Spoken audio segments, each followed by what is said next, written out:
Hello, my name is Padraic Joyce. I'm delighted to be taking part in the Agri Aware Sowing Wellbeing in Every Field campaign. So basically, something broke in the quad, a belt I think, and it locked up all the four wheels and threw me over the handlebars. I just remember lying on the ground and kind of the bike on top of me.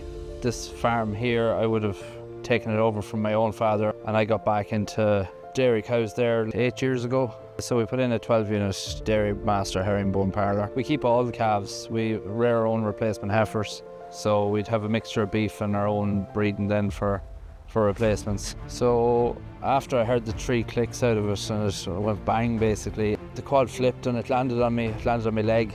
Now at that stage I didn't realise it kind of slid on my face and kind of on my chest as well before it had landed on me, and I just remember a burning sensation in my leg, and I knew I had to get up. I remember going in the grass paddock there, and I was trying to ring somebody to give me some help, but my phone had smashed in my pocket. It was a while trying to make a phone call, but I was lucky Dad was here. I was brought into Navan Hospital then.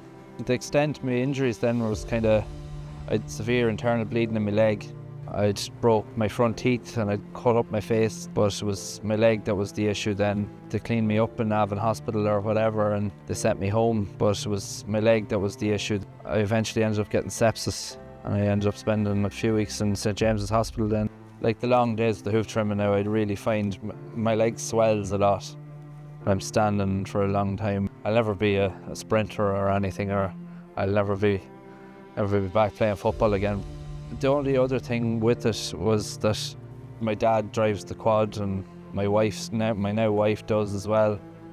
Like the accident I had was a simple thing that could have caused anybody in the family harm. Like you just have a fear of anybody getting up in the quad now on the farm. I think everybody should be trained in the safe use of a quad. I just see going around, especially with the hoof trimming, like you see a lot of young lads jumping up on quads and they've no regard for the power or the danger of them. The helmet is a big thing, like I know I should have been wearing one, but sure, you kind of get complacent too.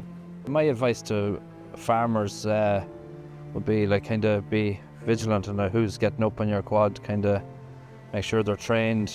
Another piece of advice that I'd be adamant about here on our own farm would be that everybody carry their phone on them at all times. If anything ever does go wrong, that you can contact somebody and, as in my case, get you to safety.